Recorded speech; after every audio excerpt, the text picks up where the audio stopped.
Мен негізі өзім әдеби сөйлеймін деп ертең мен ата әже болсам немере бақпаймын. Бірақ енді басында кейсек сақтағандар сияқты ермей қайсыз ондай кейсек. Онда саған кіріңіз араға. еркесіз қалдыр кіресіз онда. Баламның қарны тоқ, көйлегі көк, басқа не істеймін, ешкімнен кем қалдырып жатқан жоқпын. Бала тәрбиесіндегі енді бастаңыз біз керіліп Ой, ол батыстікі, оған жолаудың қажет жоқ. Бізге тек қана өзіміздің ислам ғана жетеді. Тұра тұрыңыздар, жүргізушіге киім ұсынған дегенді ұмытып кеттім.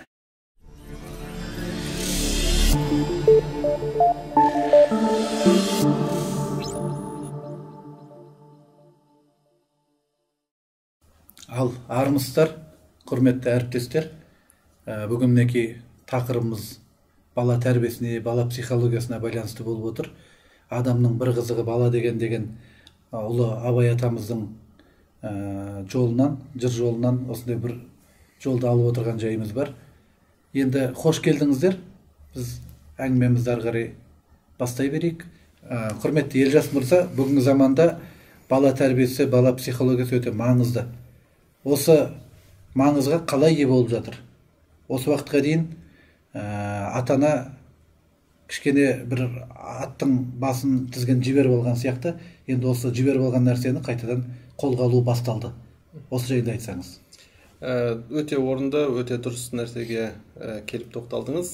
Шындығына келген кезде бұл шынымен қазіргі таңдағы басты проблема болып есептеледі. Себебі бұрын кезде бізде қазақта ата әже институты өте жақсы жұмыс істейтін еді, отбасы институты жақсы жұмыс істейтін еді, бірақ өкінішімізге қарай мынау 70 жылдық кеңестік кезең деген секілді әртүрлі себептерге сүйене отырып, біздің осы отбасы институты да, ата-ана институты да әлсіреп өзінің күшін жоғалтып алды. Енді бұрын кезде мысалы біз ата әже деген кезде немересіне ертек оқып беретін, немересіне жаңағы тәлім тәрбиеге толы әртүрлі тәмсіл хикаялар айтып беретін, былайша айтқан кезде өзінің ақылын айтып, немересін сусындатып отыратын кісілерді көз алдымызға елестететін едік.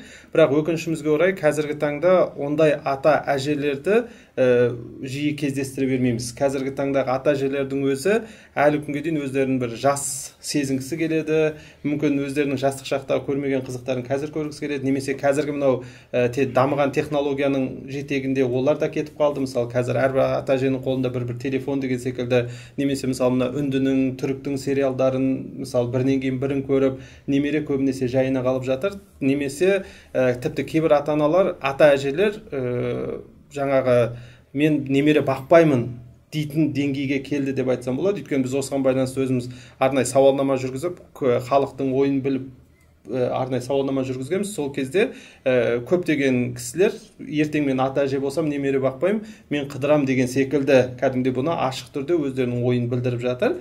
Сондықтан осы ата әже институтының әлсіреуі қазіргі таңда бізде бала тәрбиесі мәселесін өзекті қылып отыр деп ойлаймын. Өйткені бұрын кезде қазақта ата әже арқылы бізде бала тәрбиесі мәселесі шешіліп отыратын еді. Олар бізде қазіргі мынау тренерлар, педагогтардың функциясын атқаратын еді, коучтардың функциясын атқаратын еді. Бірақ олар әлсіреп қалғаннан кейін қазір енді заманның талабына сай өз тренерлар, немесе коучтар, немесе осы арнайы осы саланың мамандары белсенді бола бастады десем болады. Осы салаға байланысты қажеттілік туындады деп ойлаймын.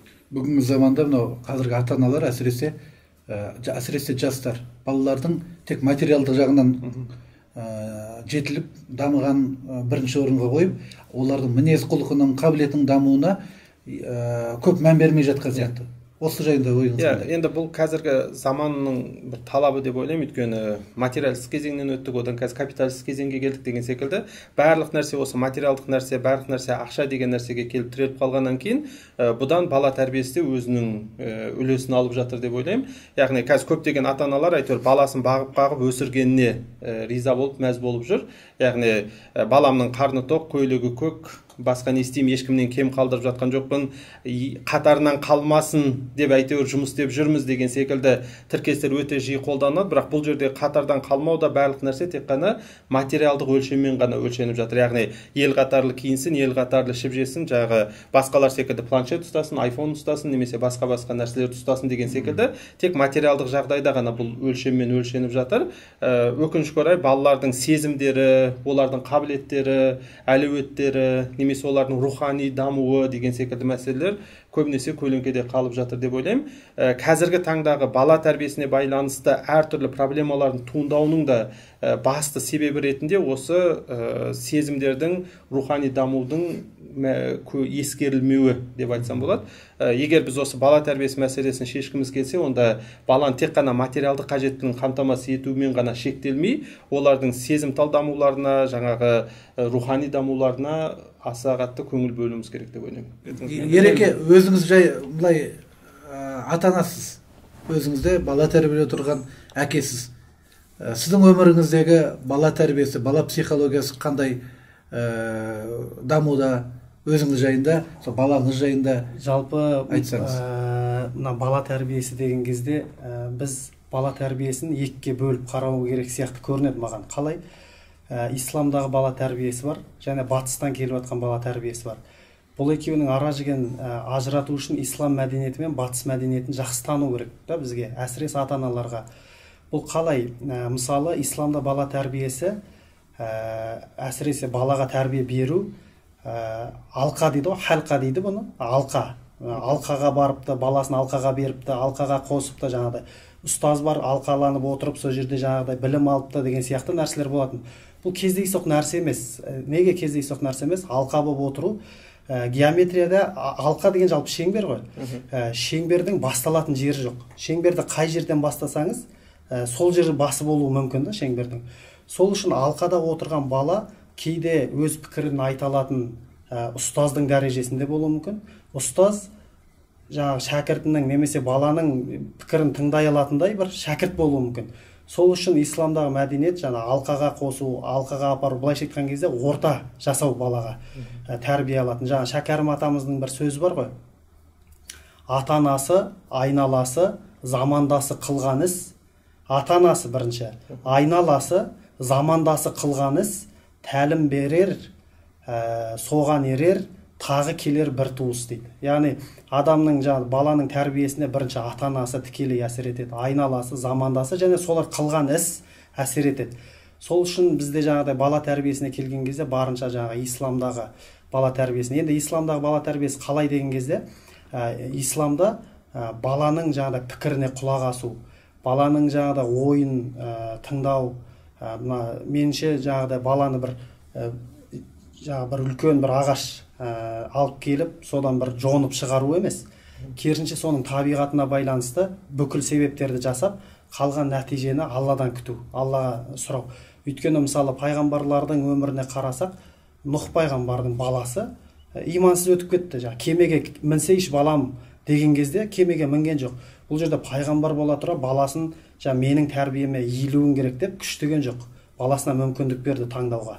Сол сияқты бұл да үлкен бір үлгі деп ойлаймын, кез келген ата-анаға таңдауға мүмкіндік беру. Енді мен өзіме келген кезде барынша осы нәрсеге тырысам, жаңағыдай баланың пікірін тыңдауға, көтермелеуге, қалай ойлайсың деген сияқты. Одан кейін барынша жаңағыдай Құдай деген, Алла деген бір түсінікті кішкентай кезінен жаңағы санасына сіңіру. Енді ол жаттау түрінде емес, жаңағыдай тәрбие жөнінде жаңағыдай сіңіріп алу, жаттау басқа, жаңағыдай түсіну басқа ғой. Сондықтан сол нәрсені жаңағы сіңіруге барынша тырысу. Негізі батыстың психологиясы жалпы исламдікі деп жатырсыз, мен екі жақты да былай барынша қарауға тырысқан кезде байқаған нәрсем, батыстың айтып жатқан нәрселері соңында айналып келіп исламға келіп тіреледі. Яғни өйткені анау ақиқат біреу, шындық көп дейді ғой. Олар өздерінің шындықтарымен айналып келеді да, соңында ақиқат болған исламға келіп тіреледі. Өйткені ол жердегі айтып жатқан қағидалар, ол жердегі айтып жатқан ережелердің бәрін айналып келген кезде өзіміздің зиялылардың өлеңдерінен, мақал-мәтелдерімізден немесе осы исламның бір қағидасынан негіз табуға болады. Сондықтан кейбір кезде бізде мынандай бір тенденция бар, негізі өкінішке орай, әсіресе қазақ тілді қоғамда, кішкене дінге жақын қоғамда мынандай бір тенденция бар. Ол батыстікі, оған жолаудың қажет жоқ. Бізге тек қана өзіміздің ислам ғана жетеді дейді. Ол дұрыс, бірақ та өзі сол исламды қаншалық деңгейде түсініп, қаншалықты оны іске асырып жатыр деген сұрақ, бұл жерде үлкен бір сұрақ туындайды. Сондықтан менің ойымша ол батыстың ғылымын, психологиясын сол өзіміздің құндылықтарымызды толығырақ түсінуге бір инструмент ретінде қолдануға болатын шығар деп ойлаймын. Өйткені олардың айналып келген кезде енді зерттеулердің нәтижесінде оған жетіп жатыр ғой.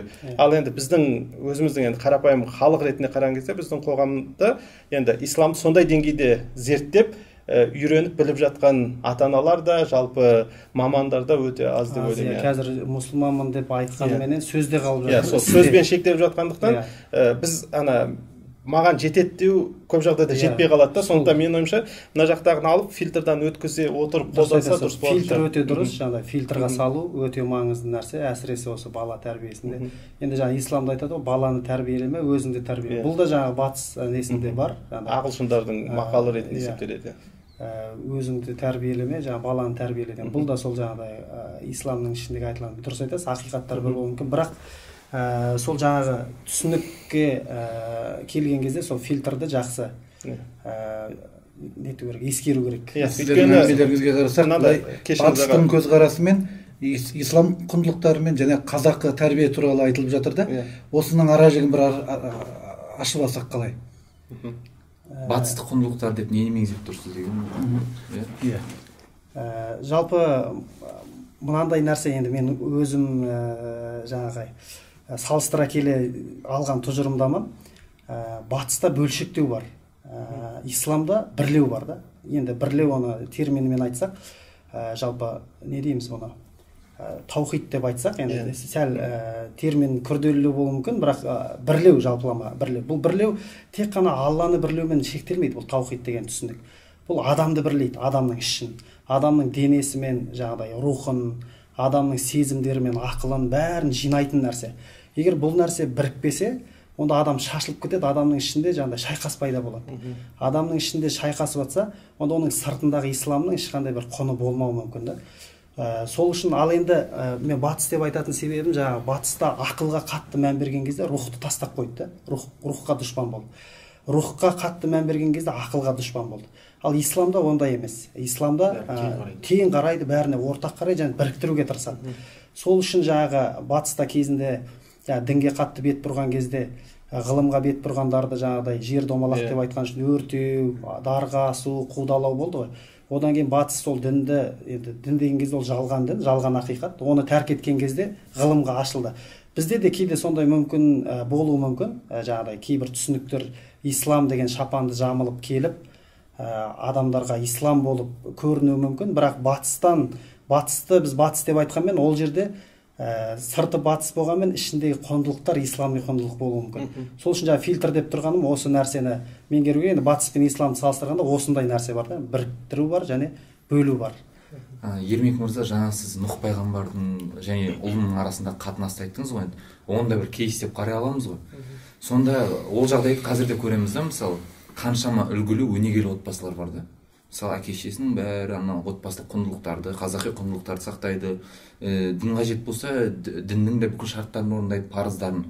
Бірақ ұл қыздары жаман жолға түсіп жатады, басқаша, мысалы батысқа сән, батыстың жаман әдеттеріне салынып жатады да.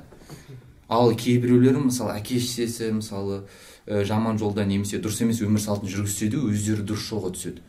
Сонда мынандай сұрақ туындайды да, осы жақсы өнегелі ұрпақ өсірудің нақты бір формуласы бар ма? Немесе ол сәйкестік пе, немесе бір жағдайлардың солай жайғасып қалуы ма? Ол нақты не себепші болады оған? Енді ол жаңағы неде айтады, бала тыңдаумен емес, жаңағы көрумен өседі дейді ғой, көрумен өседі дейді. Сол үшін тіпті баланың тәрбиесін жар таңдаудан бастайды, жаңағы ислам ғұламалар солай айтады, дұрыс жарды таңдау керек. Себебі сіз ең бір құнды бір өсімдік өсіретін кезде жер таңдайсыз, ең бір құнарлы жер таңдайсыз. Сол үшін әйел адамды да бір құнарлы бір жерге теңеп, солай бір жар таңдауда қателеспеуге шақырады. Одан кейін барып сол әйел адамның бойына бала біткен кезде ішетін тамаққа, ішетін сусындарға, соған мән беруге шақырады. Өйткені оның барлығы жаңа баланың психологиясына қатты әсер етеді деп айтады енді мамандар. Бұл жағын Елжас мырза өте жақсы білетін шығар. Елжас мырзаға жаңағы сөз. Жалпы енді сіздің сұрағыңыз өте орынды. Қазіргі таңдағы көптеген ата-аналарда туындайтын бір сұрақ деп ойлаймын. Өйткені шынымен мысалы мен де әртүрлі осы тақырыпқа байланысты өзімнің кеңестерімді бөліскен кезде сөйтіп шығады, ой мына жерде арақ ішіп алқаш болып жүрген балалар қазір мынандай болып жатыр деген секілді. Бұл жерде бірнеше мәселенің ара-жігін ажыратып барып жауап беру керек деп ойлаймын. Бірінші кезекте мынандай бір нәрсе бар, негативті, жағымсыз нәрсені көріп жүрген кезде одан бір отбасыдағы екі бала екі түрлі әсерленуі мүмкін. Екеуі сол бір әке шешені көріп өседі, біреуі жаңағы әке жолын қуып ішімдікке бейім болып кетіп қалуы мүмкін, екіншісі керісінше аузына ішімдікті алмайтын болып кетуі мүмкін. Бұл жерде ол екеуінің ол мәселені қалай қабылдағанына байланысты. Біреу ол сол әкенің жолын дұрыс деп қабылдады, сонымен ары қарай кетіп қалды, сол қызығушылық былайша кезде нәпсінің қалауына қарай беріле салды кетіп қалды. Ал екіншісінде керісінше бір оған қарсы бір антипатия қалыптасқан болып, мысалы ол ішіп келді, әкесі жерде жаңағы домалап жатты, немесе анасын ұрды деген секілді. Осының бәрі ода керісінше бір қарсылық туындатқан болуы мүмкін. Жоқ, мен енді өскеннен кейін аузыма ішімдік алмаймын, мен балаларыма бұндай жаман жағдайға душар қылмаймын деген секілді шешім қабылдап, соның нәтижесінде ол керісінше ішімдіктен алыстап кетуі мүмкін деген секілді. Яғни сол секілді бұл жерде жаңағы қазақта сана бер дейді ғой, сол саналы болудың бір көрсеткіш деп ойлаймын. Яғни өзі ойланып саналы түрде әрекет ете алатын кездегі сол екі жастың қабылдаған шешімдері деп қарастырсақ болады. Екінші бір мәселе жаңағы кімді Нұх пайғамбардың баласынан мысал ретінде шығып отырмыз ғой. Енді бұл жердегі мәселе, біз Нұх пайғамбарды, ол пайғамбар болғаннан кейін өзінің функциясын толыққанды атқармады деп айта алмаймыз да, оған біздің правамыз жоқ та. Ол пайғамбар ретінде өзінің істеу керек барлық нәрсесін істеді. Бұл жерде иман мәселесі ол адамның қалауына емес, Аллахтың нәсіп етуіне байланысты екенінің бір бізге көрсеткіші, дәлелі ретінде бұл оқиғаны сол тұрғыда қарастыру керек. Әйтпесе Нұх пайғамбар ол ата-ана ретінде үлгі болу тұрғысынан, жар таңдау тұрғысынан болсын, мысалы ол өзінің функциясын менің ойымша толыққанды атқарды деп ойлаймын пайғамбар болған үшін. Ал бірақ та біздің қоғамдағы жаңа сіз айтып отырған үлгілі отбасы деген кісілер ол Нұх пайғамбар деңгейінде өзінің функциясын жеткілікті деңгейде атқармаған болуы мүмкін. Ондай бір қауіп бар. Я ол сырт көзге керемет үлгілі, ел ағасы, алды көш бастайтын, тойда сөз бастайтын кісі болуы мүмкін. Бірақ та ол отбасыда дәл сол жылулықты көрсете алмауы мүмкін. Өйткені адамның жалпы бірнеше маскасы болады ғой. Сырт шыққан кезде ол достарының арасында басқа маскамен жүреді, әріптестерінің арасында басқа маскамен жүреді, отбасының ішінде басқа маскамен жүреді. Рауан ағамыздың оригинал деген бір несі болды, видеосы мысалы. Сол жердегі айтылғандай, сен оригиналсың ба, өз отбасында шынайы тұрғыда өзіңнің сезімдеріңді көрсете аласың ба, үйге барған кезде жылуыңды бере аласың ба, мысалы. Жаңағы сіз айтып отырған жағдайда ол сырт көзге ел ағасы болып көрінуі мүмкін, бірақ та отбасына келген кезде отбасымен отырып шай іше алмайтын болуы мүмкін. Немесе үйге кірген кезде телефонды құшақтап кіріп, шыққанға дейін телефонмен құшақтаған күй шығып кететін жағдайда болуы мүмкін. Немесе мен халық үшін қызмет етіп жүрмін, ел үшін қызмет етіп жүрмін деген секілді оймен далада шапқылап отбасын ұмытып кетіп жатқан болуы мүмкін. Яғни отбасы мен қоғам тепе-теңдігін сақтай алмай қалудың нәтижесінде де осындай біз қаламайтын ащы жемістер болуы мүмкін. Сондықтан яғни бұл жерде жаңағы бірден бұл жағдайды Нұх пайғамбардың жағдайымен салыстыру қатты дұрыс болмайды деп ойлаймын. Бұл айналып келген кезде мынандай жағдай қалып келеді. Не үшін мен бұның арасын ашуға тырысып жатырмын? Бұл ата-аналарды жауапкершіліктен қашуға алып келеді. Яғни бәрібір біздің қолымызда емес екен ғой. Пайғамбардың баласы да су неге кетіпті ғой. Онда біз не істейміз? Баланы тәрбиелеуге тырысып, онда біз не істейміз? Үлгі болуға тырысып. Бізде кейбіреулер сана берсін деген сол қате қолданады да, қате түсінеді негізі. Соған сүйене салады, Аллахым бала берсең сана бермесең ала бер деген нәрсені қате түсініп, жауапкершілікті балаға жүктей салады былайша кезде. Бұл негізінен дұрыс емес та. Мына нәрседе бар сияқты жаңағыдай Алла береді, жаңағыдай тура жолды Алла береді, Алла өзі қалағанын тура жолға салады. Бұл жерде де сондай бар сияқты. Алла өзі жауапкершілікті Аллаға дейді, Алла өзі осылай қалап тұр екен, бұл біз не істейміз, біздің қолдан не келеді деген сияқты бір жауапкершіліктен қашу бар. Сондықтан дұрыс айтасыз, сол өте жаңағыдай нетіп алу керек сияқты, жаңағыдай ара-жігін ажыратып біліп алмаса. Өйткені мынандай бір не бар, жаңағыдай Құранда бір аят бар. Юхриджил майита минал хай, Алла тағала өліден тіріні шығарады, тіріден өліні шығарады дейді. Енді ол жерде ғалымдар түсіндірген кезде айтады, енді Алла тағаланың құзырында өлі деген кім? Өлі деген бұл рухсыз адам. Жан мен рух екі нәрсе негізі. Жаны бар, жүреді, ішеді, тамақ жейді, бірақ рух жоқ. Осындай рухсыз адамнан да тіріні шығарады дейді. Тірі бір бала пайда болуы мүмкін. мысалы Абу Жахил. Абу Жахилдің баласы Икрима мысалы жаңағы саптың алдында жүрген үлкен бір қаһарман кісі еді. Сол сияқты тіріден өліні шығаруы мүмкін. Әкесі бір әулетті жаңағыдай топ алдында жүретін кісі болуы мүмкін, бірақ баласы артынан келген жаңағыдай рухсыз бір бала болуы мүмкін. Сол үшін бұл жерде менің жаңағы Нұх пайғамбардың баласын үлгі қылып жаңағы мысал ретінде бергенім, бұл әке ретінде тұрып жаңағыдай баланың пікіріне құлақ аса білуі, баланың таңдауына құрмет көрсете. Ол пікір ұнамаса да жаңағы құлақ аса білуі да. Бұл жерде енді мына мәселені қарастырсақ болады секілді. Жалпы Ермей ағайым жаңа айтып кетті ғой, баланың тәрбиесін анасын таңдаудан бастау керек деп. Одан кейінгі осы жерде қарап отыратын болсақ, Нұх алейхиссалам жаңағы мысалына қарасақ, жалпы баланың тәрбиесінде екі маңызды бөлік рөл ойнайтын секілді. Ол біріншісі өзінің үйдегі тәрбиесі, одан кейін өзінің жаңағыдай ортасы. Яғни мысалы ата-анасы оның бәлкім аристократ, тек дәулет болуы мүмкін, оған жақсы тәрбие беруі мүмкін, мысалы дін жағынан да, шариғат жағынан да. Ал оның Шәкен айтқандай ортасы басқаша болуы мүмкін. Яғни үйде бөлек, түзде бөлек болуы мүмкін. Сол үшін ата-анада оның егер баланың аға бауыр әпкелері болатын болса да, оның қандай ортамен айналысып жатқанын, қандай ортада жүргенін, мектепте сыныптастары қандай, достары қандай, соған көңіл бөлу. Жалпы Абай атамыз бұған байланысты айтады ғой, жаңағы әке шеше, ұстаз, құрбы деп үшке бөледі, және қайсысынан көбірек әсерленеді деген кезде, қайсысын көбірек жақсы көрсе, қайсысына көбірек жақын болса, содан әсерленеді көбірек дейді. Мысалы, егер әке шеше отбасыда жылуын беріп, баламен мықты қарым-қатынас орнатып, Саят ағамыз секілді жұмыстан шаршап келгеніне қарамай кешке баласымен ойнап деген секілді көңіл бөлетін болса, онда ол әке шешесіне жақын болады, көбірек құндылықты әке шешесінен алады. Яғни әке шешесінің бойындағы бар құндылықты өзінің бойына сіңіреді. Ал егер де әке шешеден жылу көрмейтін болса, мектептегі ұстазы жақсы болуы мүмкін кейбір кезде. Мысалы, мектептегі ұстазынан ол үлгі алып, сол ұстазым секілді боламын, соның жолын қуамын деген секілді, ол содан жылуды алуы мүмкін. Ал енді өкінішке орай біздің қоғамда жиі кездеседі, үйде әке шешеден жылу жоқ, мектепте ұстаздан жылу жоқ болатын болса, ол алыстан айналып не істейді, қоғамға барады. Яғни өздерінің достарына, солардан, айналасындағы адамдардан әсерленеді. Ал енді кейбір жағдайларда мына біздің қоғамда орын алған буллинг деген мәселе бар ғой, күш көрсету деген секілді. Осындай жағдайға душар болған кезде мына үшеуінен де айырылады да ол. Әке шеше жоқ, ұстаз жоқ, қоғамдағы достарынан да буллинг көріп жатыр. Сол кезде бала өзінің осы өмірдегі өмір сүру мәнін жоғалтып алады. Осылайша өз-өзіне қол жұмсау деген нәрсеге барады да. Өкінішке орай енді бұған байланысты біздің жасөспірімдер арасында әлемде көш бастап тұрмыз негізі суицид бойынша. Сондықтан бұл негізгі мәселе сол отбасыдағы жылудың болмауы деп ойлаймын. Енді мысалы бізде көп ата-аналарда мынандай болады, қоғамнан қалай сақтаймыз, қазір қоғам тәрбиелеп жатыр ғой, интернет тәрбиелеп жатыр ғой, біз не істей аламыз деген секілді. Негіз бұған Абай атамыз жауап беріп кеткен негізінен.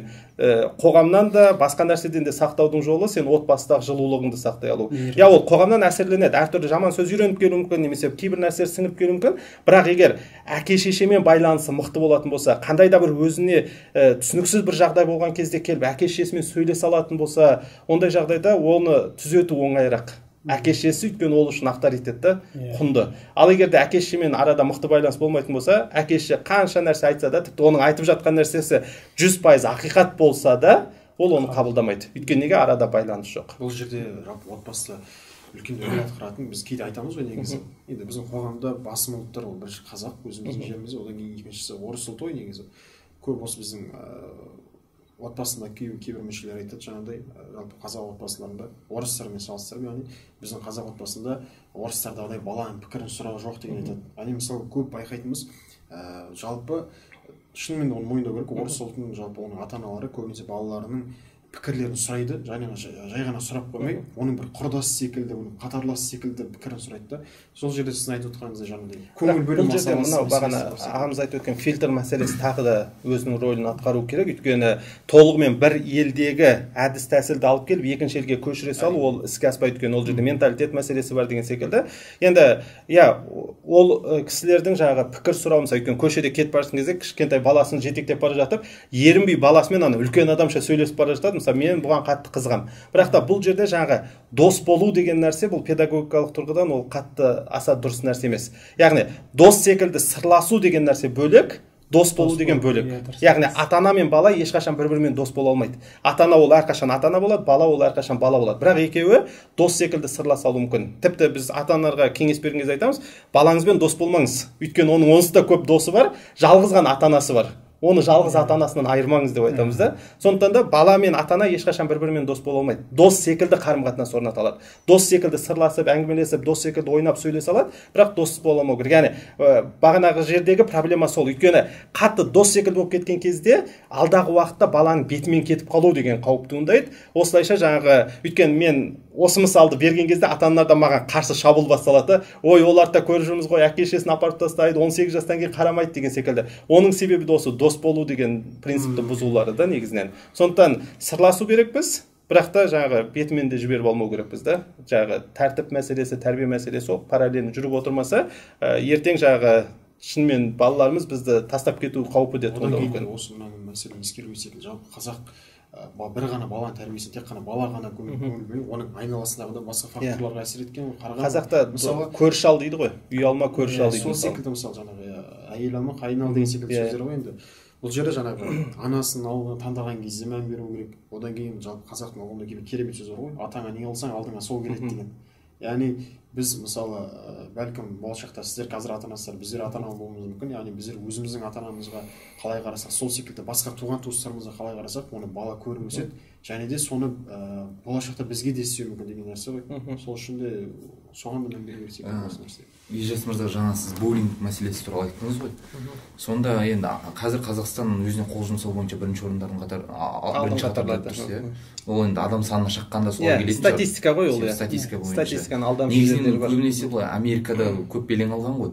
Сонда мынандай сұрақ туады да, ол боулинг қазір өршіді ме, немесе бұрыннан бар еді, бірақ онша көрінбей келді ме? Сосын тағы бір мәселе бар. Боулинг деген мысалы бізде қарапайым орта мектепте оқыдым, мен жеке өзім. Боулинг деген болады. Себебі баланың арасында адамның физиологиялық қандай ерекшелігі болса, сонымен атап, мысалы сол бойынша шақырып ол балалықтың да жетілмегендіктің бір белгісі ретінде да. Вот қазір балалар неге соны қатты қабылдайтын болды? Немесе неге бір балалар оған мән бермейді, оны ойын дәрежесіне қабылдайды да, ал біреулер жүрегіне жақын алады.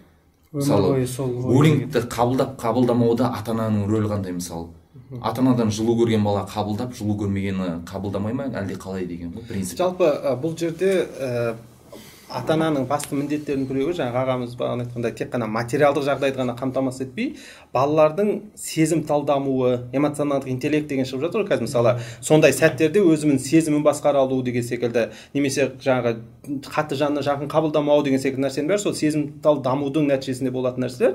Одан кейін мынау әлеуметтік дағдыларын қалыптастыру. Бізде өкінішке орай көп жағдайда осы әлеуметтік дағдылар көбінесе ақсап жатады. Яғни әлеуметтік дағды дегеніміз өзінің ортасындағы адамдармен қарым-қатынас орната алу дағдысы.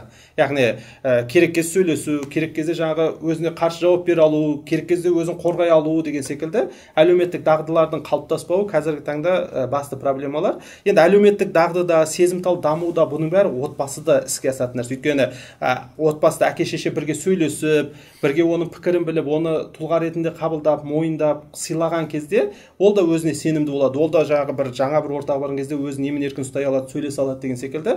Осы екі мәселенің дамымауы көбінесе қазіргі таңдағы біздің балаларымыздың стрессқа төтеп бере алмауын туындатып жатыр деп ойлаймын.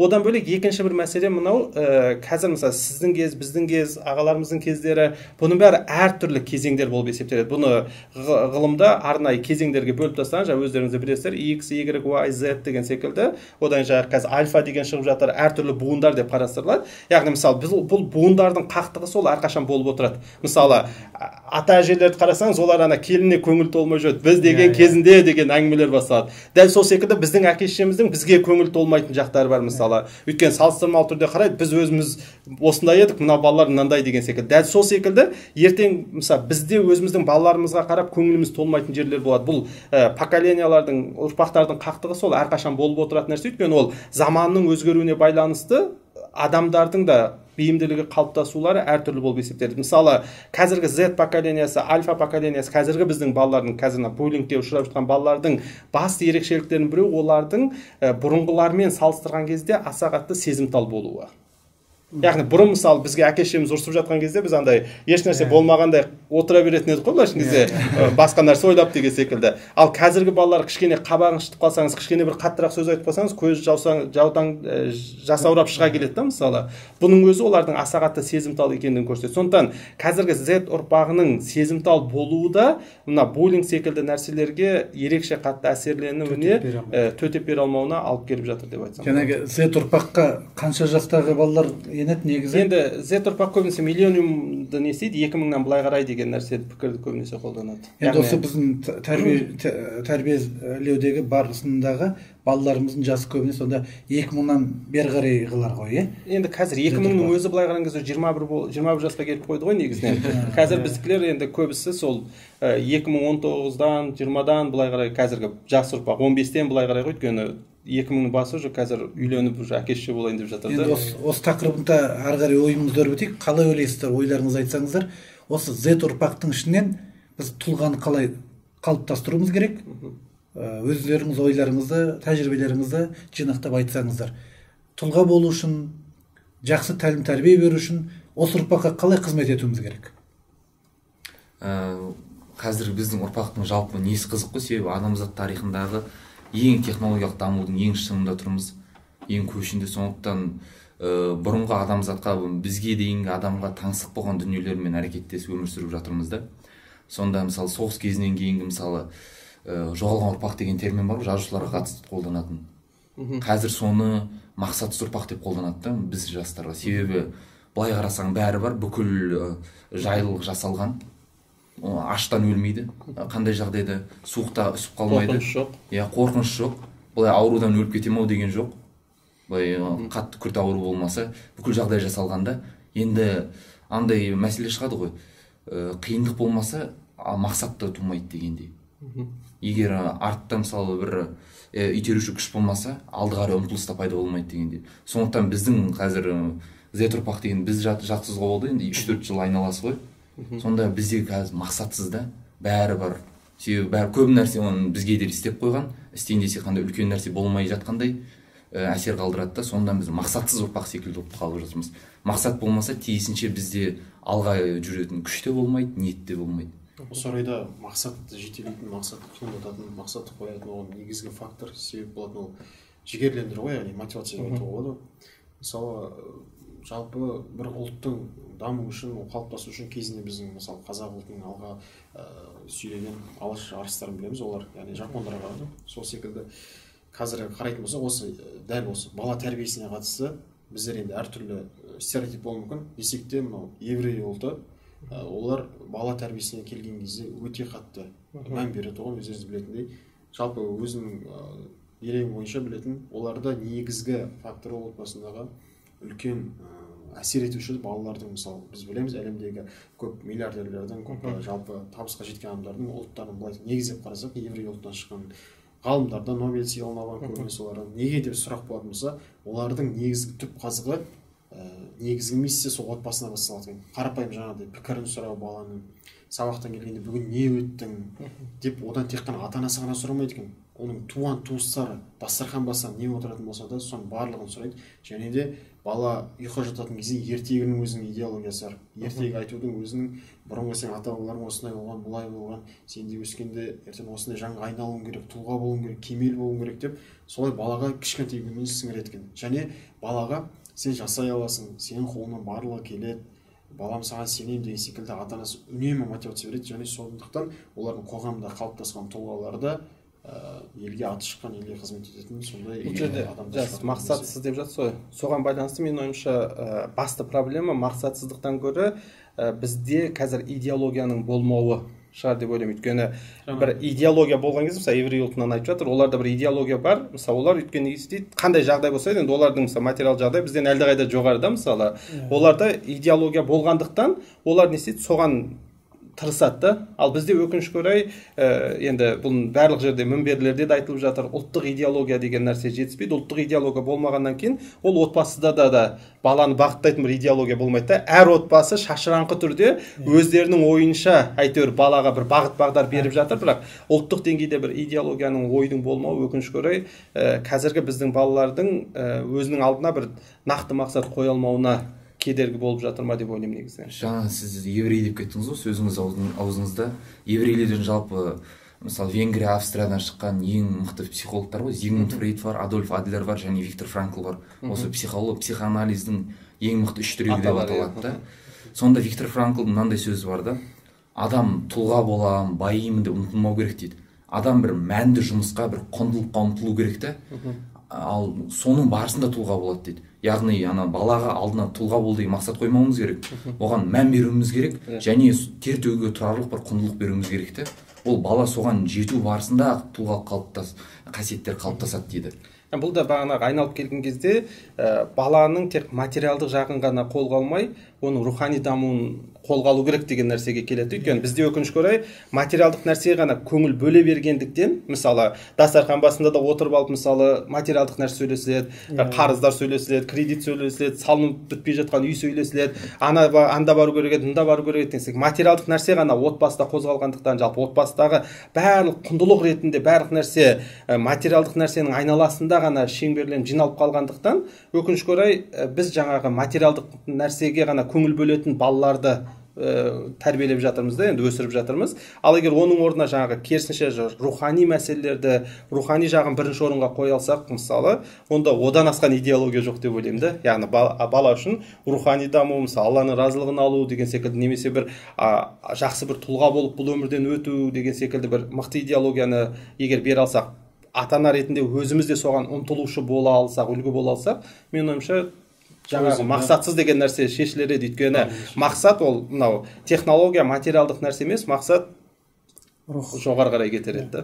Мынау бір адамды ойлап, сол адам менің мына ісімді істегенімді құптамайтын еді, ұят болады деген бір нәрсе адамды ұстап тұратынына мен бір мысал айтқым келеді. Мен аударған мынау Тас тамаша ана деген Айгиз Баймұхамедовтың кітабында ол балалар үйінде тәрбиеленген балалардың ішінен неге дұрыс адам шықпайды деген ой сұрақ пайда болады. Өзі анализ сараптаудың арқасында мен ұрлық жасасам, ата-анам тірі болғанда маған бұл ісіме риза болмас еді деген бір ой, оны үнемі жамандықтан сақтап, жақсылыққа апарып отырды. Және бір баланың психологиясына келген кезде не деген психология деп айтам да, Амелия деген қызбен жаңағы Ильяс деген кейіпкер екеуі әңгімелесіп отырады. Бала жаңағы арман туралы айтады. Сенің арманың не десе, Амелия айтады: мен әкем жоқ дейді, шешем түрмеде отыр дейді. Мен бар арманым шешем түрмеден келіп мені үйге алып кетсе екен дейді. Сенің арманың не деген кезде, ана Ильяс арманның не екенін білмей қалады ғой. Шіркін дейді сол кезде. Менің де шешем тым құрмағанда тірі болып түрмеде отырғанда ғой. Шешем шіркін түрмеде отырса ғой деп армандайды да, түптің түбінде шығып мен алып кетер еді ғой деп армандайды. Сонда айтам, баланың қиялы, ой деген біз жетпейтін нәрселерге жетеді екен ау. Негізі бізде сол баланы тыңдай алсақ, тыңдау мәселесін қарастырып жатыр ғой. Тыңдай алсақ, олардың қиялына көз жеткізе алсақ, негізінен бұл біздің ересектерге де үлкен бір шабыт болар ма деп ойлаймын. Өйткені олар біз секілді емес, олар андай алдына ешқандай шектеулер қоймаған. Біз осы жасқа келгенге дейін қаншама блоктар, қаншама установкалар, шектеулердің құрбанымыз ғой негізінен. Ал оларда ондай ешқандай шектеу жоқ та, олар мысалы өзінің ұшып кететініне сене алады да, мысалы емін-еркін ұшып кететініне сене алады мысалы. Бұның өзі бізге бір шабыт берер ме деп ойлаймын. Одан сіздің айтқан ұят болады деген мәселе қазіргі біздің қоғамдағы көрініс табу сәл кішкене басқаша ма деп ойлаймын да. Өйткені бізде мен бір мақала оқығаннан ұят болады және тырнақшаның ішінде ұят болады деген. Біз көбінесе қазір сол тырнақшаның ішіндегі ұяттарға көбірек көңіл бөліп кеткен секілді. Мысалы той жасаған кезде, өлім кезінде деген секілді әртүрлі жағдайда. Яғни біздің қазіргі таңдағы қоғамдағы ұят деп адамдардың комплексқа кіріп жүрген нәрселердің көбісі нақты бір сүйенетін сүйеніш жоқ секілді. Яғни бір біздің салт дәстүрімізге болсын, дінімізге болсын, өкінішке орай сүйенбейді, сол үшін құнын жоғалтып жатқан секілді. Ал егер сіз айтқандай шынымен бір сүйеніші болатын, ұят болатын болса, ол кезде әрине ол бала тәрбиесіне де, жалпы адам тәрбиесіне де жақсы әсер етер еді. Бірақ біз өкінішке орай сол ұяттың өзін қазір басқа арнаға түсіріп алған секілдіміз ба деп ойлаймын негізінен. Елжас мырза, сіздің баланы тәрбиелеме, өзіңді тәрбиеле деген мысалы кітабыңыз бар. Баланы жазасы тәрбиеле деп атайсыз.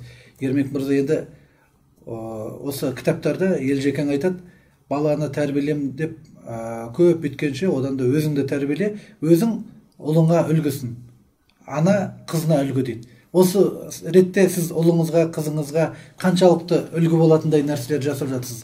Өзіңіз жайында айтыңызшы, осы бала тәрбиесіндегі әкелік роліңіз қандай? ұстанымдарыңыз иә, деген. енді біз ұстанымдарымыз қандай? бұрын әке болып көрген жоқпыз деген сияқты. Өз балам үлкен, қазір 4 жаста. Барынша сол жаңағы Елжас мырзаның кітаптарын оқыдық. Басқа жаңағы пайғамбарымыздың бала тәрбиесіне байланысты кеңестері, өміріндегі үлгілерді алып, солардан бір қорытынды шығарып әрекет жасауға тырысамыз. Сол баланы қазір енді барынша сол баланың жаңағыдай сөйлесу, баланы тыңдау, баланың жаңағыдай, мысалы маған айтады ұлым, қазір самолет жасап қағаздан ұшырып ойнағанды жақсы көреді. Сол келеді, өзім жасағым келеді дейді да маған. Сосын мен жартылай жасаймын да, енді былай жаса деп қайта жасай алмайсың, әкел жасап беремін деген нәрсе емес. Керісінше сен өзің жасай алады екенсің ғой. Ұшырып жүрсе жаңағы ұшпай қалса, ой қандай керемет ұшты деп жаңағы жалған мақтау, тырнақшаның ішіндегі жалған мақтау арқылы баланың жаңағы өзін өзі бағалауына, сол іске қолына келетініне бір не жасауға тырысамын жаңағы. Одан кейін жаңағы анасы бар, үйде жаңағыдай дастархан басына шай ішіп отырғанда көбінесе біз Шәкәрімнің өлеңдерін оқимыз. Және Шәкәрімнің өлеңдерін, Мағжан Жұмабаевтың, Сұлтанмахмұт Торайғыровтың өлеңдерін жаттатуға тырысамын. Одан кейін барынша жаңағы теледидардан мультфильмдер көрген кезде батырлар туралы мультфильмді көрсетуге тырысамын. Көбінесе мынау жаман мультфильм, мынау жақсы мультфильм, жаман жақсыны айыратындай қылып сондай нәрсеге. Қазір енді бізде өкінішке орай сол мультфильмдердің несі сапасы да, саны да өте аз, бірақ қайталап көреді, жаттап алған. Мынау Бәйдібек батыр, мынау Қобыланды батыр деп жаңағы батырлардың атын жаттап, барлығын жаңағы үйретуге, сол көрсетуге, қазақы бір тәрбиемен көрсетуге тырысып жатырмыз. Одан кейін енді қазақ нағыз қазақ емес, нағыз қазақ домбыра дейміз ғой. Сол баланың, мен негізі өзім домбырам болған, домбырамды жоғалтып алғаныма бірнеше жыл өтті. Жолдастарымыз бар, солардың домбырасын алып отырыстарға барған кезде ән салып күй тартып жүреміз. Бірақ осы бала өсіп келе жатқаннан кейін мен арнайы жаңағы домбыра заказ беріп, домбыра жасатып үйге қойып қойдым. Домбыра көз алдыңызда тұрса ойнайсыз, оны көрген балада қызығушылық туады. Одан кейін сол балама деп арнап тағы бір кішігірім домбыра жасатып қойып қойдым. Сонымен жаңағыдай домбыраның үнін естиді, мен де домбыра тартам дейді. Сондай бір қазақ тәрбиеге барынша жаңағыдай көңіл бөлуге тырысып жатырмыз. Өзімнің басымда тәжірибе осылай енді. Ереке өте жақсы бір нені айтып өтті, жаңағы ұшақ жасау барысында. Негізі осы жерде мынандай бір принцип айтылады, ата-ана ол баланы басқарушы емес, тек қана бағыт бағдар беруші ғана болу керек дейді. Бізде көп жағдайда ата-аналар көбінесе баланы басқарушы рөліне кіріп кетеміз. Баланың орнына істей салу, баланың мәселесін шешіп бере салу, немесе жаңағы бағанағы айтқандай ағашты алып жонып идеальный бір керемет мінсіз баланы жасап шығу көбінесе ұмтылып кетеміз. Бұл негізі өте үлкен бір қателік та. Негізінен баланы бір тұлға ретінде, бір жеке бір адам ретінде қарастырып, тек қана бағыт бағдар беріп отыру. Яғни былай қараңыз, кішкене оңға қарай жүрсең дұрыс болады деген секілді, немесе мынаны былай қарай кішкене бүгіп түзетіп жіберсең жақсы болады деген секілді бір көрсетіп үлгі болып бағыт бағдар беру ғана негізі ата-ананың міндеті болу керек. Бірақ біз өзімізге жаңағыдай жауапкершілікті алып аламыз, мінсіз бала тәрбиелеу деген, одан кейін депрессияға түсіп жүреміз. Өйткені бұл жерде тіпті бір енді жаңағы діни тұрғыда қарағанның өзінде бір ширкке жақын нәрсе бар ма деп кейде қорқамын. Өйткені ағашты алып жонып мінсіз бір баланы шығару деген, ол ана Алла тағаланың жарату деген сипатына негізі бір қайшы, немесе сонымен бір бақталастыққа түсу секілді бір жағдай болып қалуы да мүмкін да. Сондықтан өзіміздің функциямызды жаңағы өте қатты дұрыс осы жерде жаңағы осы нәрсені де бір қоса кетсем, жаңағы дұрыс айтасыз, жаңағы біз баланы өзіміздің ойымыздағы сияқты шығарғымыз келеді, бірақ біз себептерді жасағанмен нәтиже Алладан ғой. Сол үшін пайғамбарлар салихалы ұрпақ сұрайды екен ғой. Жаңағы баласына тәрбиені береді. Мысалы Ибрахим пайғамбардың Құранда дұғалары келеді көп. Раббым салихалы ұрпақ қыл, менің Қағбаға бет бұратын ұрпақ қыл деп, қанша пайғамбар болса да, тәрбиені, тәлімді беріп жатса да, бәрібір нәтижені Аллаға тапсырады. Өзін бір жаратушы сияқты сезінбейді. Мен пайғамбармын, болды. Менің балам да сондай бір пайғамбар болу керек деген сияқты. Сол сияқты бағана бір өте маңызды нәрсе айтып кеттіңіз. Бір ата-ананың тәрбиесін алса да бала әртүрлі болуы мүмкін. Бұған жағдай Жақып пайғамбар, біз қазақ тіліндегі балалары, мысалы 12 ұлы болады. 12 ұлының мінезі 12 түрлі. Оның ішіндегі жаңағы Жүсіп пайғамбарды бала кезінен әкесінің бүйрегі бұрады, қатты жақсы көреді. Оған деген бауырларының өшпенділігі, былайша айтқан кезде пайғамбардың ұрпағы бола тұра, пайғамбардың тікелей ұлдары бола тұра, мінездері әртүрлі. Бірақ оларға сендер бір стандартқа сыймадыңдар, бәрің мен сияқты болмадыңдар деп ренжіген жоқ әкесі. Бәріне өзінің қабілетіне қарай, жаңағыдай мүмкіндіктеріне қарай жаңағыдай бағыт бағдарын беріп отырды. Бұл жерде жаңа айтып отырсыз ғой, Жақып пайғамбар мысалы балаларына қарай әрқайсысының қарым қабілетіне қарай мүмкіндік берді деп. Бұл жерде енді әркім өзі көрген нәрседен мысал түйеді ғой. Мен өзімнің ата-анам, бізде жалпы Аллаға шүкір отбасында 4 баламыз. Үйдің кенжелері, яғни өзіміз бар, одан кейін үйдің кенжелері мен қарындасым бар. Солардың жалпы өзіміз бала кезде бізге тәрбие беріп жатқанда біз оны мәнісін ешқашан түсінген жоқпыз. Өзіміз ешқандай оған тек өзіміз есейе келе түсінген нәрсем жалпы әр отбасында өзінің бір баланы тәрбиелейтін бір формуласы болатын секілді, өзінің бір ерекшелігі.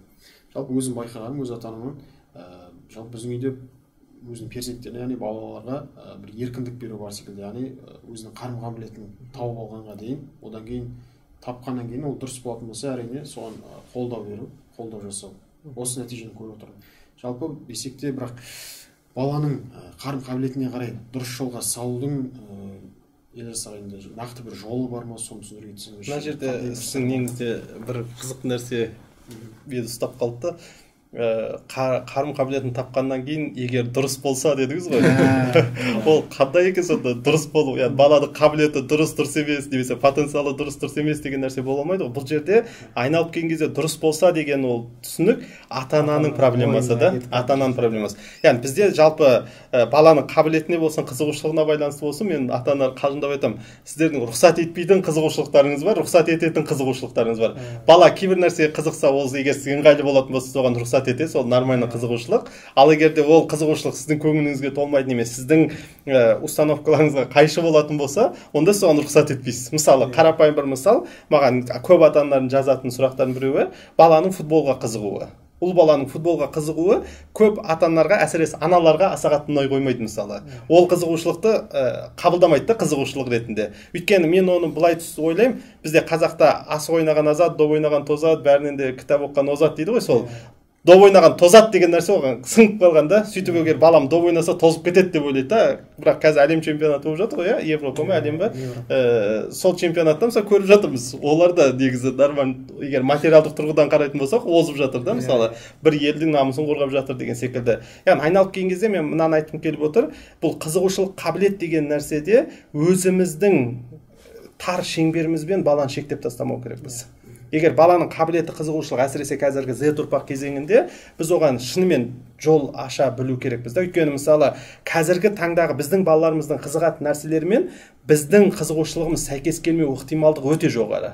Өйткені біз көрмеген нәрсені балалар көріп жатыр. Мысалы, қазір балалар мысалы бір дизайнерлікқа қызығатын болса, немесе бір видеограф болуға қызығатын болса, мысалы, оны көп ата-ана қазір аса қатты қабылдағысы келмейді. Өйткені біздің түсінігімізде ол не болу керек, жаңағы финансист болу керек, экономист болу керек, юрист болу керек деген секілді бір қалыптасып қалған шаблондар бар. Содан көбінесе шыға алмай қалып жатамыз да. Ал енді сіздің сұраққа келетін болсақ, жалпы негізі мен ойымша баланы мына профориентологтар деген қазір шығып жатыр, балаларға кәсіби бағыт-бағдар берушілер, олардың пікіріне сүйенетін болсақ, олар айтады, профориентация деген нәрсе, яғни кәсіби бағыт-бағдар беру деген нәрсе, ол балабақша жасында басталу керек дейді. Бізде көбінесе 11-ға келіп, 11-дің жартысына келіп, қайда барарын білмей жүреді ғой көбінесе. Ал кішкене мен ояуымын дейтін ата-аналар шамамен 9-шы сыныпта бастайды мысалы бұл әрекетті. Бірақ негізгі ең абзалы, ең дұрысы ол балабақша кезеңінде. Яғни мысалы балаңыз 4 жас деп жатсаңыз, сол бір кезеңнен бастап баланың қабілеттерін анықтап, қызығушылықтарын анықтап, оған үйірме таңдаған кезде де, оның мектептегі мән беретін бағытын таңдаған кезде де мысалы осының бәрін ескеретін болсақ, бұл әлдеқайда дұрыс болады деп ойлаймын. Бірақ жалпы Абай атамыздың толық адам концепциясында да айтады ғой, жаңағы ақыл, қайрат, жүрек деп та мысалы. Осының өзі негізінен бізге бір толық адамды, толық баланы, мықты бір тұлғаны қалыптастыруда бізге бір өлшем деп ойлаймын. Яғни біз осы балада ақыл, қайрат, жүректің бірге дамуына көңіл бөлу керекпіз да. Яғни балаға үйірме таңдаған кезде де осы үшеуінен бір үйірме болуы минимум. Осыған көңіл бөлу керек. Мысалы, ақыл дегеніміз ол интеллектуалдық. Онда оған мысалы бір шахмат болуы мүмкін, осы секілді баланы интеллектуалдық тұрғыдан дамытатын бір үйірме міндетті түрде болу керек. Мына қайрат дегеніміз ол мотивация, күш, ерік жігер деген нәрсе ғой. Ол спорт мысалы. Спорттық бір неге бару мысалы, оны бір тәртіпке, сабырға тәрбиелейтін, шыңдайтын бір үйірмені міндетті түрде қосу. Және өнер, бағана ағамыз айтқан домбыра мысалы, немесе әртүрлі өнерлер мысалы деген секілді жүректі эмоционалдық тұрғыдан баланы дамытатын бір үйірме таңдау мысалы. Осы үшеуін бірге алған кезде, сол кезде бала толық бала болады. Әйтпесе жаңағы біз бір ғана қабілетін байқадық, сонымен ғана дамытып кететін болсақ, онда ол мысалы айтайық, тек қана интеллектуалдық тұрғыдан дамып кетті, жүрек жоқ. Онда ол диктатор болып шығуы мүмкін да мысалы. Қайрат бар, интеллектуалдық бар, бірақ жүрек жоқ, ол диктатор болып шығуы мүмкін деген секілді. Сондықтан мүмкіндік болғанша балада осы үш бағытты бірге дамытқан кезде, сол кезде ол толық бір бала болады. Абай атамыз. Елжас мырза жаңа айтып кеттіңіз ғой. Профориентациялық жаңағы жұмыстар көп жүру керек деп. Біздің мынау Алтын Сақа деген балалар баспасы жақында ашылды ғой. Сода осы мәселені қолға алып, бірден 5-6 жастағы балалардан бастап 30 мамандыққа 30 түрлі екі шумақтан өлең жазып шықтым. Және оған сурет салып иллюстраторларға IT маманы, логистика маманы сияқты осы заманның 30 мамандығына бір жаңағы сурет салып әдемі қылып кітап шығардық. Сол жаңағы басты мақсатымыз да сол болды. 11-ші сыныпқа дейінгі балалар өйтіп уақыттарын бекер кетірмесін, ертерек ата-анасы соған бағыттай берсін. Ана тым құрмаса суретін көреді, құрылысшы үй салып жатыр, мен құрылысшы болсам болады екен деп легаға құрастыруға қабілеті бар адамдар құрылысшы болуды ары қарай жетілдіреді. Кім жаңағы біреулер қуыршағына укол салып ойнап жүретін қыздарымыз болса, ана жерде дәрігердің суретін көреді, ана жерде балаларды емдеп жатқан дәрігердің екі шумақ өлеңін жаттап алады да, тақпағын сол арқылы қазірден бастап кішкене болса да қабілеті бір мақсаты пайда бола бастайды. Енді осы сәтте жаңағы біз айтып жатырмыз ғой, балалардың қазіргі талғамы, талабы бөлек. Біздің енді барлығымыз осы кітап саласында жүргеннен кейін, кітап шығарып жатқаннан кейін, жазып жатқаннан кейін, қазіргі балалардың талғамы бойынша осыдан 40 жылғы бұрынғы, 50 жылғы бұрынғы біреудің балалық шағы қазір қызықсыз балаларға. Баяғыдағы мүмкін менің атым Қожама, Бердібек Соқпақбаев мына заманда тұрып, сол замандағы нәрсені жазса да, ол қаншама мықты қаламгер болса да, оның кітабы мүмкін өтпес пе еді, оқылмас пе еді. Біздің енді қазіргі авторларға да талабымыз сол заманның ертегінің кейіпкерлері болсын, осы заманның кейіпкерлерімен бірге жүрсе. Сондай және біздің Z ұрпаққа шығарып жатқан ертегі жазып жатқан біздің жастарымыз да бар. Мысалға жаңағы ақындарымыз, жазушыларымыз сондай баланы талғамына сай ертегілер шығара бастады. Батырлардың барлығы әлеуметтік желіге, компьютерға кіріп алған, бір ойындардан жеңілген сайын олар рухтары түсіп жатыр. Батырлық міндеттерінен айырылып жатыр да. Оны бір 6 жасар бала көреді, ой, мен мына ойыннан шыға аламын, келесіден кейін екеніңіз, мен өткізіп беремін дейді. Өткізіп жүрген сайын батырлардың рухы, күші көбейе бастайды да. Содан кейін бала аналарға айтады, бұл қатты кіріп кетпеңіздер бұның ішіне. Себебі бұны түптің түбінде сіздердің рухтарыңызды әлсіретеді, бұл деп компьютерден аларды алып шығып кеткеннен кейін барып, батырлар қалпына келгеннен кейін әлемді құтқарады да, қазақтың батырлары. Ішінде ер төстігі бар, қобыландысы бар деген сияқты. Осындай нәрселер балалардың қазіргі талғамының да бір жақсылыққа апарып жатқан белгісі екен. Енді бізді көріп отырған қаншама арнамызда ата-аналар бар, жастарымызды тәрбиелегісі келіп жүрген мамандар бар. Қалай тәрбиелегісі келіп жүрген, сіздің оқыған, жазған кітаптарыңызды оқи алмай жатқан, әлі осы тренингтерге қатыса алмай жатқан, қаншама біздің ауылдағы әлі интернет енді тұтай бастаған жерлердегі біздің жас ата-аналарымыз бар. Енді соларға бір осы әңгімеміздің бір кәдесі көмегі тисін. Енді оларға қандай бір бағыт-бағдар бере аламыз біз? Енді қаладағы ата-аналарға мүмкіндік көп. Балаларды ойнатам десе де, үйірмеге апарам десе де, өзін жетілдіріп, өзі арқылы үлгі болуға да мүмкіндік бар. Енді кейбір шектеулі жерлер бар. Сол мәселені қалай шешсек болады? Олар енді біздің жаңа айтып жатырсыздар, қазақ тәрбиеде барлығын атасы, әжесі таңдап берді. Тіпті 13 жастан асқан баласына да келіншекті жаңағы ата-анасы айттырып, құдаласып сөйтіп берді. Ол Абай атамыздың өзі сондай. Жаңа Тоғжанға ғашық болса да, бірақ Ділдаға үйленді. Көрдіңіз ба? Енді сол заманда солай болды екен, қазақы тәрбие осындай болды екен деп, мына заманда оны біз жүзеге асыра алмаймыз ғой. Біз бәрібір тығырықтан шығара білуіміз керек. Анау деп, мынау деп Жапонның тәрбиесін айтамыз, жақсы деп, еврейдің тәрбиесін айтамыз, батыстың мәдениетін айтамыз, ислам мәдениетін айтамыз. Бірақ бәрібір біз алдыға бір нәрсені шығаруымыз керек та. Үлгі ретінде мына тәрбие, осыдан ары қарай осы шеңберден шықпай тәрбиелесеңіз балаңызды, демек жақсы тұлға қалыптасады дегендей бір заңдылықтар бар ма? Қалай ойлайсыздар, ойларыңыз? Мен Елжас мырзаның айтқанынан екі нәрсе шығарып отырмын. Ең бірінші жаңағы осы формула ретінде мейірімділікті бірінші орынға қоюымыз қажет екен. Мейірімділік. Бұны ислам мәдениетімен салыстырған кезде өте сәйкес келіп тұр да бір-біріне.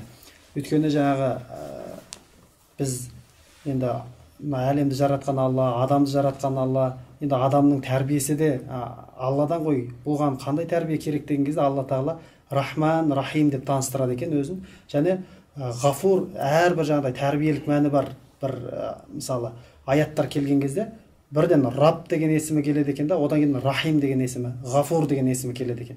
Бұл неге деген кезде Рабб деген есімі, Раббым деп тілектейміз ғой. Бұл тәрбиеге тікелей байланысты екен. Тілдік жағынан алып қарағанда тәрбиеге тікелей байланысты, және тәрбиені кешірім мен мейірімге байлап қойған Алла Тағала. Сол үшін жаңағы Елжас мырзаның айтқанынан да сол жаңағы бала тәрбиесіндегі ең бірінші формуламыз бұл мейірімділік екен, мейірімділік.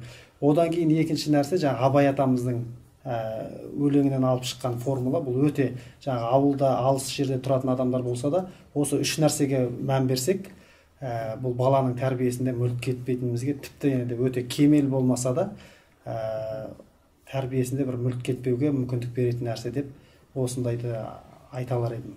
Ауылдағы балада бұл концепцияны дамыту жағынан мүмкіндік көбірек секілді қаладағы балаға қарағанда. Мысалы атқа міну, садақ ату деген секілді, бұның бәрін шынымен жандандырып іске асыра алатын болса, ал ақыл ой интеллектуалдық дамыту мәселесі ол жыр жаттау болуы мүмкін, әртүрлі мақал мәтелдер, өлеңдер жаттау деген секілді. Ал өнер жағы ол домбыра, онсыз ауылда әр үйде бар деп ойлаймын. Сондықтан да тек қана мынау қалада үйірме бар, бізде жоқ деген секілді жағдайға ғана тірелмей, әрбір ата-ана, әрбір отбасы өзінің отбасылық жағдайында Абай атамыздың осы толық адам концепциясын қаншалықты іске асыра алатындығын қарастырып, шығу жолы қарастырса дұрысырақ болады деп ойлаймын. Жаңа сіздің сөзіңіз осылай кетсем, ауылда аулаушы факторлар аз ғой. Мысалы адам ойын бөлетін бала мысалы. Бұл қала болғаннан кейін бәрібір өркениеттің белгілері көп та, батыстық өркениеттің. Сондықтан оған күресу де, арпалысу да қиын болып кетеді. Ал ауылда көбінесе жаңа айтқандай, ауылдың өзіне тән қазақи нелері бар, ерекшеліктері бар. Және мынандай батыстық өркениет белгілері аз да. Соның оның өзін жақсы жаққа қарай пайдалануға болады. Сосын Ермек мырза сіздің ғана мейірімділік дегеніңізге есіме түсіп отыр. Бір тәмсіл бар еді, бір күні бір шығыс ғұламасынан шәкірттерге сұраған ғой, ең ұлы сезім қандай дегенді. Сонда басқа шәкірттер соны да білмейсің бе, махаббат қой дегенді. Енді шығыста махаббат білесіз ғой, қандай деңгейде берілетін сипатталады. Махаббат деген, кешірім деген. Сонда шәкірттерінің бәрі дауласып өзара пікір таласып отқан ғой. Ақыр соңында жаңағы ғұлама ең ұлы сезім мейірім деген екенді. Сонда шәкірттер қарсы шығады. Қалай ол мейірім болады? Махаббат емес пе? Бүкіл әлем махаббаттан тұрмай ма? Бүкіл әдебиет махаббатқа, өнер махаббатқа арналмай ма дейді. Сонда ғұлама айтады, махаббат қайтарымын күтеді дейді. Тек мейірім ғана риясыз беріледі дейді, тек бір тараптан, және қайтарымын күтпейді, және тек ізгі ниетпен тек риясыз беріледі дейді. Сол себепті жаңағы мейірімділік дегенді бірінші орынға қойғаныңызға өзім қосыламын. Сол үшін мен төртінші кітабымда ата-ана мен баланың арасында алтын көпір деген кітапта осы жақсы көру деген нәрсені, сол шынайы жақсы көру деген басқа бір немен сипаттауға тырыстым. Өйткені шынымен ата-аналар жақсы көрмейтін ата-ана жоқ. Махаббат барлық ата-анада бар. Өйткені ол Алла Тағала тарапынан оларға жүктелген, берілген. Өйткені бала кішкентай әлсіз болғаннан кейін оған қамқоршы ретінде, олар бағушы, күтуші ретінде ол сезімді беріп күтуші қылып қойған былайша айтқан кезде. Бірақ та белгілі бір жасқа келген кезде баланың уже әлсіздігі азайып, керісінше мен өзім дейтін жасқа келген кезде махаббат ақырын күшін жоя бастайды. Ата-ана баласын проблема ретінде көре бастайды, ұрса бастайды, ұнатпайды әрекеттерін деген секілді. Сол кезде айтамын да, осы сіздің махаббатыңыз Алла Тағаланың сізге жүктеп берген сый ретінде берген махаббатты егер сіз шынайы махаббатқа, шынайы жақсы көруге, жаңағы мейірімділік деген нәрсеге жеткізе алмасаңыз, онда проблема туындайды. Ал шынайы жақсы көру деген сөз ол баланы сол қалпында жақсы көре алу. Еш нәрсе күтпей, ешқандай жаңағы қателіктерін, басқа нәрселерін проблема ретінде қарамай, ана қарға баласын аппағым дейді деген секілді шынайы тұрғыда жақсы көру, былайша айтқан кезде. Сондықтан айтып отырған нәрсеңіз өте орынды. Егер ата-аналар да шынымен осы шынайы махаббат деңгейіне, мейірім деңгейіне көтеріле алмайтын болса, онда олар да баласынан әр нәрсе күтеді. Мен оны бақтым, қақтым, неге ол маған қайтарым бермейді, неге жаңағы өскен кезде маған жағы ай сайын карточкама жіберіп тұрмайды деген секілді қайтарым күтеді. Қайтарым күтпеу үшін сол шынайы махаббат деңгейіне жету керек деп ойлаймын әрбір ата-ана. Ал енді мынау Z ұрпақ туралы сол бала тәрбиесі жайында өте жақсы өзекті ойлар айтылып жатыр. Біздің көрермендерімізге пайдалы нәрсе табылса қуанамыз. Енді мынау ұрпақ дегеннен шығады, біз асыл мұра деген бір боямақ жақында шығарып жатырмыз. Ол сандықты бояйды балалар, қамшыны бояйды, домбыраны бояйды, киіз үйді бояйды, итті бояйды, атты бояйды деген сияқты. Сол арқылы сол құндылықтарды баланың бойына сіңіру үшін бір тағы шумақ өлең тақпақтан жазып жатырмыз. Оның барлығы QR кодта бар. Анан сандықты бояп отырып, сандық туралы тақпақты 2 рет тыңдаса, 7 мұңмен жасалған, жатталып қалады. Осындай тәрбие құралдарымызды көбейтуіміз керек. Қазақы контент дейміз ғой. Біздің Алтын Сақа деген YouTube каналымызда осы балалардың қазақша контентін беріп, ойыншықтарға байланысты роликтарымыз бар, мультфильмдер талдау роликтарымыз бар. Жалпы бала тәрбиесіне қатысты өте көп нәрсені бізде айтуға тырысып жатырмыз. Енді әке болғаннан кейін ұлыммен бірге сурет саламыз. Сөйтсем, ұлымның суреттерінің барлығы адамдарының басы үшбұрышты. Одан кейін мен ойлаймын, неге сондай қояды десем, анау көретін мультфильмдердің барлығы, ойындардың барлығы, Майнкрафтта барлығы бастар төртбұрышты. Мен бір ойлаймын, демек төртбұрышты бастар болса, менікінің барлығы домалақ бастар ғой, адам болғаннан кейін. Демек ол үшбұрышты жасаған, ол демек бір болатын нәрсе, бір қалыпты нәрсе. Одан кейін орман салса, орманның барлығы көкпеңбек. Менің ойын түсінігімде орман жасыл болу керек. Бірақ оның орманы қазіргі ұрпақтың көк. Соның барлығы бір ерекшелік сияқты олардың осы қабілеттеріне біз қолдау көрсетуіміз керек сияқты. Себебі ғалымдарымыз айтып жатыр ғой, анау Аватарды фильмді түсірген кезде бір басқа әлемді түсірсе де бәрібір бірақ жердің элементтері тұр. Орманы орман, адамы адам, бәрібір садағы бар. Бәрібір ой шектеулі, бір жаңадан бір нәрсе ойлап таба алмай жатыр да. Одан кейін анау әлемдік ертегілерде, балаларға арналған фильмдерде әлем тығырыққа тірелген сондай дейді. Жақында Серікбол Хасан деген әріптесім осыны телеарнада айтып жатыр. Аңыз ертегілерінің шектеле бастағандығы сондай. Америка, батыс, енді Азиядан, Африкадан, дамушы елдердің анау бабалар сөзінде не бар, ертегі аңыздарында не бар. Сол жерлерден сюжеттер ала бастады дейді да. Себебі біз айтып жатқан Эльзаның жаңағы оқиғаларында, жаңағы холодное сердце дейміз ғой. Солардағы оқиғалардың барлығы сол шығыстық сарындардан, біздің қазақтың аңыз ертегілерінен, әпсаналарынан ала бастағанның бір белгілерін біз санап беріп айтып жатыр да. Демек деймін да, біздің қазір неғұрлым жаңашыл ойларға, жаңашыл бастамаларға біз жол аша беруіміз керек сияқты. Сондықтан балаларымызға барынша тәрбиесіне көңіл бөлейік, психологиясына мән берейік, баланы тәрбиелемей тұрып, әрине өзіміздің қалпымызды жөндеп алайық. Ұлымыз қалай өсіп жатыр, қызымызға қандай тәрбие беріп жатырмыз, өзіміз соны саралап жүрейік, баламызға уақыт арнап жүрейік қашанда. Баланы тәрбиелеу үлкен бір осы заманның бір ғылымы болып тұр, осы заманның үлкен тренді болып тұр. Сондықтан ата-аналарға да айтарымыз, өздеріңе де айтарымыз, бала тәрбиесінде жемісті болайық, жеңісті болайық. Осы әңгімелерімізді ары қарай жалғастыра берейік. Бір ауыз сөздеріңіз айтып арнап қорытындыласаңыздар болады. Елмұрат мырза, сізден бастап кетіп айналайық. Ішіміздегі ең ойлы азамат ретінде сіз бірінші бастаңыз. Жалпы бала тәрбиесі деген ол шынымен ойнайтын нәрсе емес. Жаңа айтып тұрдық қой, дін мәселесінде, қазақи мәселесінде, батыс мәселесін барлығын біріктіріп түйгенім өзімнің шынымен де баланы тәрбиелеуде ең алдымен оның анасын таңдаудан бастау керек деген қағида үлкен рөл атқарады. Одан кейін ағамыз айтқандай өзіңді баланы тәрбиелеу өзің тәрбиеле деген, яғни өзіңнің әке ретінде қалай баланы тәрбиелейтінін, соған дайындауың, соның барлығы ескерілетін секілді бұл жерде. Және де қазақта бір керемет сөз бар ғой, ана бір қолымен бала тәрбиелесе, екінші қолымен әлем тәрбиелейді деген. Сол үшін де ел боламыз бесігін түзедік кешегі әуезов айтқандай, шынымен де біздің негізгі мемлекетіміздің негізгі байлығы бұл балалар, сондықтан сол нәрседе үлкен жауапкершілікпен қарағанымыз дұрыс секілді. Бұл шынымен де біздің ары қарай тәуелсіздігіміздің тұғырлы болуына, әріден бері елдігіміздің сақталуына, ұрпағымыздың саналы болуына үлкен маңызды фактор болып саналады секілді. Сол үшін оған аса маңызбен қарау керек. Мен айтарым сол жаңағы бала тәрбиесінде біз ата-анаға, әсіресе көбінесе әкелер анаға жүктеп қояды баланың тәрбиесін, анасы қарайды деп. Сосын кейде жаңағы әйел адамдарға жұмыс істейсің ба, жұмыс істемейсің ба деген сұрақтар да қойылып жатады. Ол баланың тәрбиесі деген анаға өмір бойына жететін бір жұмыс. Соны солай көріп, және әкелер сол ананың тәрбиесіне көмек қолын созып отыру керек дегім келеді. Және бұл қазіргі ғасыр, біздің ғасырымыз меніңше мейірімге, кешірімге шөлдеп тұрған ғасыр. Сол үшін мейірім мен кешірімнен мақұрым қалдырмау керек баланы, әсіресе. Сол қысқаша айтарым. Шәке, сізге де ой қосасыз. Бүгін енді біз Елеке екеуміз жас болғаннан кейін сіздер енді үш әкесіздер, Елжас мырза болған болса маманы кәсіби бала тәрбиелесін. Сондықтан біз де көрермендер секілді жақсы ақпарат алдық деп ойлаймыз. Көрермен секілді ынтық болып тыңдадық сіздерді.